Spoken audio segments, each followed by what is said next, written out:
एक बार की बात है, एक छोटे से गांव में एक साधु रहते थे। वे बहुत ही धार्मिक और परोपकारी थे। गांव के लोग उन्हें बहुत मानते थे और उनकी बातें ध्यान से सुनते थे। साधु हमेशा लोगों को अच्छे कर्म करने की सलाह देते थे।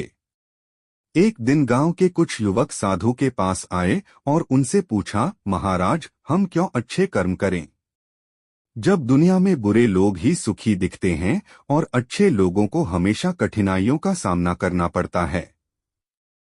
साधु ने मुस्कुराते हुए उन युवकों को एक कहानी सुनाई। उन्होंने कहा, एक बार एक गांव में एक बंजर भूमि थी जहां कुछ भी नहीं उगता था। उस भूमि के मालिक ने हार मान ली और उसे छोड़ दिया। एक दिन एक यात्री वहां से गुजरा और उस बंजर भूमि को देखकर रुका। उसने सोचा, यह भूमि तो बहुत ही उपजाऊ लगती है। अगर इसे सही तरीके से देखभाल की जाए तो यह सोना उगल सकती है। यात्री ने उस भूमि को सुधारने का फैसला किया। उसने खेत को जोता, बीज बोया और नियमित रूप से पानी देता रहा।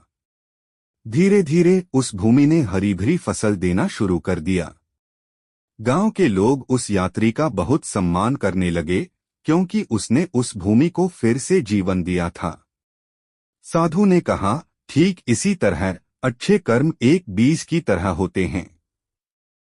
हमें उन्हें सही समय पर सही तरीके से बोना चाहिए। भले ही शुरुआत में परिणाम ना दिखें, लेकिन समय के साथ वे अवश्य फल देंगे। युवकों ने साधु की बात समझ ली और यह निर्णय किया कि वे भी अच्छे कर्म करेंगे, चाहे परिस्थितियां कुछ भी हों।